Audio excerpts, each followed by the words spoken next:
Hello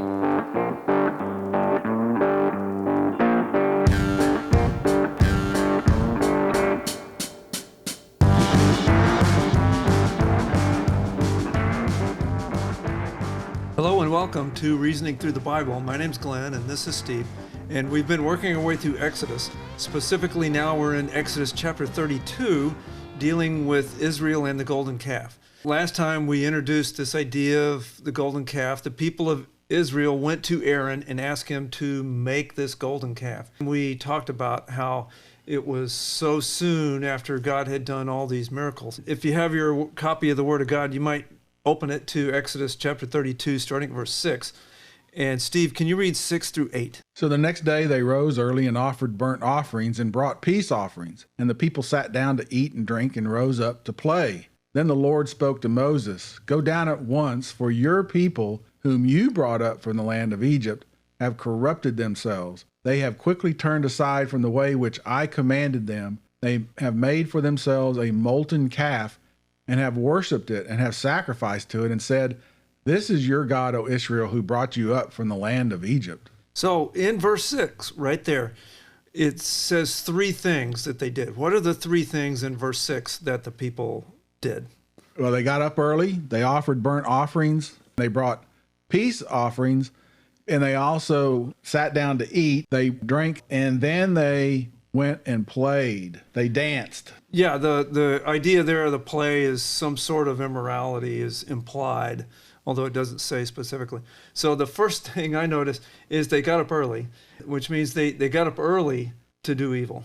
They got up early so they could have all day to go do evil things. Evil people start early in the morning is one of the lessons. In verse 6, it says three things. They offered burnt offerings, they feasted before it, and they rose up to play. What does it not say? It doesn't, at least it doesn't use the word worship. They played, which means they had some sort of dancing or some sort of feast. They rose up and offered burnt offerings to it. Again, I submit that these are all things that people do in our churches today and various other activities. And I just think it's dangerous. It gets our eye off of the ball. Still today in our churches, we want something to look at. We want a building to look at. We want a relic. We want an icon. We want a stained glass window. We want something that's beautiful that I can look at. We want entertainers of people before us so I can watch something beautiful. All of this, I think, in my opinion, is the same type of thinking that these people said, where is this guy Moses? I can't see anything. Let's make something that I can look at, that I can offer offerings to, that I can do all these things, rise up and have this feast. Oh, I'm just worshiping Yahweh. That's what these people were saying. God calls it idol worship. God calls it idol worship. Wouldn't you agree, Steve? Are you also saying that possibly while we might be a member of a community of believers that are actually active in the community, helping with the poor, taking care of the widowers, taking care of the orphans, taking God out into the community, but yet have a very small building that the community of believers say, wait a minute, we don't really see, people can't see what we're doing, so let's build us a bigger building so that we can worship God. And what happens is, as they focus on building that bigger building, that then the community loses out on them going out and showing God to the community. Is that one thing that you're mentioning? I think that's a legitimate risk, yes. I think that's one of the very legitimate risks, is we get so much focus and attention and energy from the church on the building and not on the worship and the ministry. But again, not my opinion. Look at what the text says. Verse 6, they offered burnt offerings, they brought peace offerings, they sat down to eat and rose up to play. That's what it says in verse 6. And then look at verse 8. God says, they have made for themselves a molten calf and have worshipped it. They've worshipped it. So God considers eating in front of this thing and rising up to play and offering offerings to it to be worship.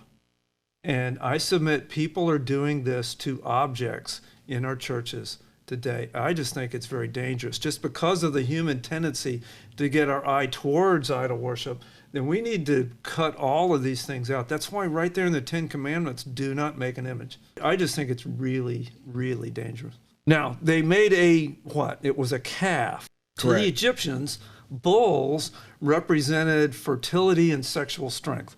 That was one of the things. So this rose up to play in verse 6 has some sort of connotation. They were playing in front of this fertility symbol. So it implies some sort of sexual immorality or some sort of immorality of some sort. And again, they so quickly got off of the track because, again, the Ten Commandments were don't commit adultery, and they knew all these things from God. So moving on, the New Testament tells us to keep ourselves from idols. What does that mean for us today? Well, we talked about some of that. Stay away from anything that keeps our eye off, away from the Lord. Be aware that all of us tend towards this, that even I, even you, all of us have this tendency to want to see something, and we just need to consciously kind of remove that out of our thinking. Any other thoughts about that, Steve, before we kind of move on? Well, I mentioned right here in verse 8, it says, they have quickly turned aside from the way which I commanded them. It's exactly what you said. They very quickly have gone, and God himself says here, they've quickly turned away. Didn't take very long. Didn't take very long. So let's start in verse 9 and go down through verse 14, and I'll read that. It says here, the Lord said to Moses, I have seen this people, and behold, they are an obstinate people. Now then, let me alone, that my anger may burn against them, and that I may destroy them, and I will make of you a great nation. Then Moses entreated the Lord, his God, and said, O Lord, why does your anger burn against your people, whom you have brought out from the land of Egypt with great power and with a mighty hand?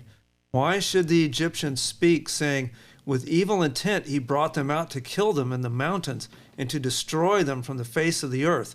Turn from your burning anger and change your mind about doing harm to your people. Remember Abraham, Isaac, and Israel, your servants, whom you swore by yourself, and said to them, I will multiply your descendants as the stars of the heavens, and all this land which I have spoken I will give to your descendants, and they shall inherit it forever. So the Lord changed his mind about the harm which he said he would do to his people. Now, with this, in verse 9, God had told Moses while he was still on the mountain, he knew what they were doing. He says, go down, for the people have corrupted themselves. We talked last time, God allowed them to do it. He let them to do it. He didn't stop them. God will allow us to go do evil things. Will God allow even Christians, godly people, will he allow us to go do evil things? Yes, unfortunately, that is the case. And that's why we always need to take it upon ourselves to stay on guard and keep our focus on the Word of God and on God himself and building a relationship with God. Let's not build a relationship with the earthly things, but let's build a relationship with God himself. Now, I had a professor once that put it this way. He says, if you think you can do whatever your heart desires and get away with it, just try it. See how far you get. Because same thing with these people here. They were doing whatever their heart desired, and it didn't last very long. So yes, the Christian, we have all these mixed desires. Sometimes we're stuck in Romans 7. The things I want to do, I don't do, and the things I don't want to do, that I do. That happens in the Christian mind and the Christian heart. But if you give in to the sin, see how far you get, because you won't like it. It'll be, I can speak from authority here, it will not end well. Then in verse 9 here, it tells us that God allowed them to do this. When God allows evil, the skeptic says, why didn't God stop evil? But later, when God deals with this, down in verse 35, God kills the evil, then the skeptic says, okay, why is he punishing people? So we can't put God into this no-win paradox. God allows us to do evil, but then he'll deal with it. He'll deal with it. Then look at the end of verse 10. At the end of verse 10, God was prepared to cut off Israel and start over with Moses. He was prepared to cut off the entirety of the nation and start over with Moses. Now remember, Steve, God did this once with Noah. Remember, back in Genesis, He cut off the entire world and started over with Noah. Does God have the power to cut off all the people and start over with Moses? Well, yeah. Remember in Romans chapter 11, it says God talks about cutting off unbelieving Israel and grafting in the Gentiles. Does God have the ability to take, quote unquote, his people and cut them off and start over? Well, the answer is yeah. So what's the lesson for us in the church today? What's the lesson for us in the church? Can we get so haughty, so self-confident that we think, oh, God never cut us off? Are we possibly guilty of thinking that way? We absolutely are, because we're human beings like all the rest. And this speaks to Moses' integrity in the answer that he gives. Also in verse 9, real quick, it uses the word obstinate people. The word there in Hebrew means stiff-necked. Today, we're not farmers, or we don't do farmers, and we don't have oxen that are out there pulling. But that's the picture, is that you have oxen that are yoked together, and that you have one of them that are pulling against where you want them to go. Maybe something that maybe we could relate to better would be our dogs. For those of us who've had dogs, and whenever we would take them as walks as puppies, and those dogs most often before we trained them would want to pull on the leash, and you'd pull them back, and then they'd continue to pull. And you'd think to yourself, what is this dog thinking? Because that's very uncomfortable for the dog to be pulling on the leash, and it's even choking the dogs to some extent, but yet the dog continues to pull on the leash and pull on the leash, and it just really makes it uncomfortable to walk. But that's a picture that we might be able to get in our minds of what a stiff-necked person is.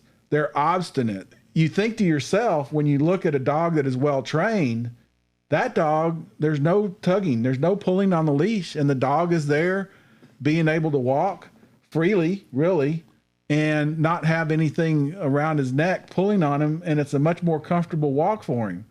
So the obstinate dog that wants to pull really has a uncomfortable walk, while the dog that isn't obstinate has a very comfortable walk. And look at the end of verse 10. God tells Moses, I will make of you a great nation. Now, that's the exact same language he used with Abraham. I'm agreeing with you, Steve. Whenever we have what God calls a stiff-necked attitude towards God, God can cut us off. He has all the power. I mean, I have the theology where I believe people have eternal security with their salvation.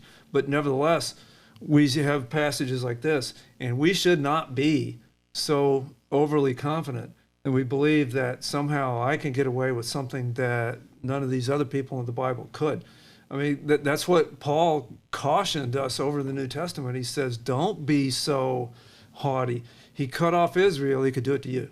That's the lesson. We should all fear God in the sense that have a sense of awe and respect. And sin is very grave. And any of us could get to the point where our sin has affected our relationship with the Lord. And we need to take that very seriously. These verses, this passage here, where God goes to Moses and he says, I'm going to cut off my people and start over with you. This tells us something about the nature of God. We can learn some things about God's character here. First, he is rightfully jealous. He is rightfully jealous. He is a jealous God, and he will not tolerate competition. Anything else that we make to look kind of, sort of like a God, God's going to be jealous of that. And he says, no, get rid of it. Second, God sees all. He saw what was going on with the people down at the foot of the mountain. He knew what they were doing. Yeah, he's the one that actually told Moses. Right. What was going on. Moses was unaware of what was happening down there. God came to him and said, your people are down here, and this is what they're doing. So God sees all. He knows all. He knows what's in your heart, in your mind, and in your actions. Third, in verse 10, God has the ability to destroy any people and start over with someone else. He can accomplish his will without us. We get the privilege of cooperating with him to do his will, but he doesn't need us. He can do his will with another means, thank you very much. So we should be joyful that we get the privilege of being able to work for his kingdom. None of this, oh, God's not going to be able to succeed without me. No, he can do all kinds of things without any of us. And fourth, God has a wrath. He has a wrath, and people don't think of that these days. People want to think of God as this nice uncle that brings presents on our birthday and gives us candy. Well, God does rain down blessings on his people, but he is also very jealous and very wrathful. And he has not lost that characteristic. Thank you. If we make anything else to be an idol in our life, or any sort of a religious object at all that gets our attention off of God, he will be jealous and he will deal with it. And this is very serious. And lastly, praying to God is beneficial. What does Moses do here? He prays in an intercessory prayer and achieves what he wanted. So prayer is beneficial. God was ready to cut off Israel and work through Moses. And Moses prays, and start in verse 11, Moses entreated the Lord his God. And he goes to this intercessory prayer, essentially accomplishes what he had intended to do, which was to get God's love back onto Israel. So that's what I see in all this. It tells us a lot about the character of God. And it also tells us a lot about the character of Moses. Moses could have taken God up on it. He could have said, okay, whatever your will is, God. But no, he intercedes for the people of Israel, and he does plead for them, and he uses the case of, hey, God, what's it going to look like? You brought these people out and you're going to kill them, and that's not what would be beneficial to you. Don't do that. So it shows the integrity of Moses, though. He resists and actually denies wanting God to make him a great nation, to start over with himself so that he could be at the top. And think about it. Moses had been in Pharaoh's court for the first 40 years. Then he had gone to be a shepherd. Now he's back. God is with him, taking people out of Egypt, and he very likely could have succumbed to it. So the question is that what about us? What does it happen if we have these opportunities possibly that might come along, and it says, hey, you know something? You could become something great. The question is it coming from God or is it coming from somewhere else? And we don't need to be deceived. We should take Moses as an example, even if it is coming from God, of no, God, I want your name to be glorified, and I want the focus to be on you. You take the focus. Don't put the focus on me. And with that, if God can accomplish his will without me, why should I work for his kingdom? Why should I get up and do anything? Well, because it's a love relationship. We do it out of love. We do it because he loved us first, and therefore we love him, and we do the work for the kingdom out of love for the Lord, not because he really needs me. It's because I love him for what he did for me. That way now it's not a performance thing. It's not well, I did better than you, or I have to achieve something. No, I'm just doing this because I love the Lord, and it pleases him, so I'm going to keep doing it. That's why. Now, in verse 12 and 13, if we look in verse 12 and 13, as of here, Moses reminds God that he promised to multiply the people, and he made that promise to Abraham, Isaac, and it says there Israel, but that's Jacob. If you remember, Jacob's name was changed to Israel. He says there, remember Abraham, Isaac, and Israel, your servants whom you swore by yourself, and said to them, I will multiply your descendants as the stars of the heaven. Now that refers to the Abrahamic covenant, which was back in Genesis. If you were with us when we dealt with covenants, God made this promise to Abraham in Exodus chapter starting at 12, and he did it several times. He repeated it to Abraham, he repeated it to Isaac, he repeated it to Jacob, and he's repeating it here in Exodus chapter 32. As of here, Moses thought that it was God who unconditionally, unilaterally promised, you promised to do this by yourself, you promised. Therefore, it's not conditional on Israel's obedience, which is exactly what he's talking about. Israel had just disobeyed. Moses goes to him and says, remember, you promised by yourself to give this land, and it wasn't dependent on them obeying. That's the Abrahamic covenant. And as of here, that covenant's still in place, and Moses is almost saying this prayer with an attitude of pushing back a little bit against the Almighty God, which is a little dangerous. But I think it worked, right? Steve, what are your thoughts on this prayer? Well, one thing that comes to mind is at the very end of verse 13. It says there that you promised this land to them. How long did God promise the land to them? Forever. Forever. This is part of that unconditional covenant, is that God will give them and make Abraham a nation, a great nation, and that a seed would come to him that will bless all the other nations, and that God would give him this land, and the land to him and his descendants, and the land would be with them forever. So how long is forever? Forever. This is not some type of a promise or a covenant that is now passed on to us, the church, and us believers. It's still in effect. And to me, forever means forever. And it's very clear that the descendants of Abraham, Isaac, and Jacob, aka Israel, are going to have this land. God's going to give it to them and come through with his promise, and it's going to be theirs forever. What this tells us is that then it reinforces the idea that the Abrahamic covenant was unconditional.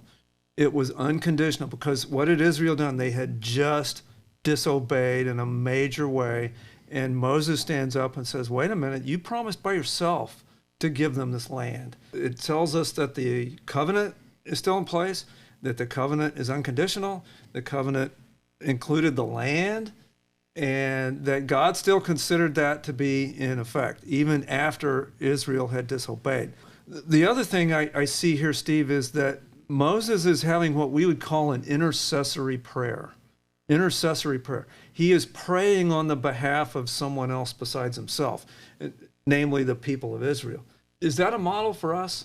Should we follow intercessory prayer if we have someone around us that has strained their relationship or walked away from the Lord or failed in a major way? Can we step in between them and say, Lord, I'm here on behalf of this other person? Yeah, and not only for us and for our loved ones and for others that might be in our sphere, our country, or our community, and for the lost, but I think we should also continue to intercede on Israel's behalf. There's other places, other scripture that says, pray for the peace of Jerusalem. So I think that is also something that we can do as an intercessory prayer. We need to pray for the nation of Israel, and that God will continue with the promise that he has given to them, because it's beneficial to us. Notice nowhere in there does Moses lighten the sin. He admits this was terrible sin. So he doesn't excuse it. He doesn't wink at it. He doesn't try to say, God, this is not so bad. No, but what he does do is say, God, remember you promised these people. Even though they've sinned against you, please, God, remember your mercy. Another thing that comes to my mind is that Moses immediately goes to God with and intercedes on the nation's behalf. It shows to me the relationship that has been built up between Moses and God. And Moses feels very comfortable to go to God and plead on behalf of Israel, the nation, and that he has this conversation with God. He brings to God's memory, hey, these are the things that you unconditionally promised. It just talks to me that that's part of an intercessory prayer, is the relationship that we have with God. And the only way that we have a good relationship with God is to have daily prayer. Yes. To build that relationship up. Again, because it's a love relationship. Now, look at verse 14. Verse 14 says, so the Lord changed his mind about the harm which he said he would do to his people. I was wondering when you were going to get to that. Well, here's where we're going to get to it, because if those of you that have been with us for a while, we did a whole separate session, a podcast session on God's attributes, where we dealt with verses just like this one. We're not going to take the whole session, but just to summarize that, because it's here. It is logically impossible for God to know all things and also change his mind. If you think about it, He can't know all things, which means he knows the consequences of all of the implications of every decision, and then later change his mind simply because it means did he not think it through the first time, or it means he didn't know something, which means his knowledge is limited, which means he's finite, etc., etc. So what's really going on here, the theologians have a very rational explanation for. First of all, again, look at 14. So he changed his mind. Well, that phrase there, change his mind, actually means in the Hebrew to give relief from unpleasant circumstances. He gave them a relief from the unpleasant circumstances. God gave them relief. He exercised mercy. With this, because it uses the phrase changed his mind, some Bible teachers erroneously conclude that either God doesn't know all things or he's learning things as he goes, and he can indeed decide to do one thing one day, and once he learns something new, change his mind to other days, and they limit God. This is a gross error with the nature of God. Here's the kind of theological implications for this, because it actually does, it's not just an interesting thought problem. If God knows all things, then he knows his all causes and all results before the beginning of time. He knows all things, and he can't learn anything new. He can't learn anything new, then he does not think in discourse. He does not think from premises to conclusions. And he never has to figure anything out. He knows the end from the beginning. So if he knows all things and he doesn't have to figure things out, then he can't change his mind. That's the theology of the nature of God. So how does this say this? He did not know all things. He would be finite. He would be limited. All things finite and limited had a beginning and were caused. You get into this domino of problems. So since we work it the other way around, since God does not have a beginning, he's not finite, he's not limited, therefore he knows all things, therefore he can't change his mind. And therefore when it says here that he changes his mind, what it's actually saying is that God knew what Israel was doing. Over in verse 7 and 8, he already knew what they were doing. So that verse is true. He knows all things. However, in verse 14, when it says God changed his mind, it's an anthropomorphism, which is sort of like saying the walls have ears, or it's just attributing a human attribute to a non-human thing. God is not human. So he did not change his nature, nor his attributes, nor did God learn anything that he did not already know. He has to communicate to us some way. And what actually happened is Israel moved from God's wrath to his mercy. 1 Samuel 15:29 says God cannot lie nor change his mind. He is not a man that he should lie or change his mind. The verb in Exodus 32 verse 14 that is sometimes translated change our mind can also mean to have compassion for others. And many of the translations here say God relented. So very quickly, that's the theology lesson. It just means that God allowed mercy. And it's not that he learned something and changed his mind. He has to communicate to us some way, in a way that we'll understand. He's having compassion on the people. He has heard Moses intercede for him, and he's having compassion on the people. That's the bottom line. Right. So that's the tedious theology lesson. And if we didn't lose all the listeners, then hopefully you'll be back next time, because we'll probably draw it to a close here. We just learned that the golden calf has happened.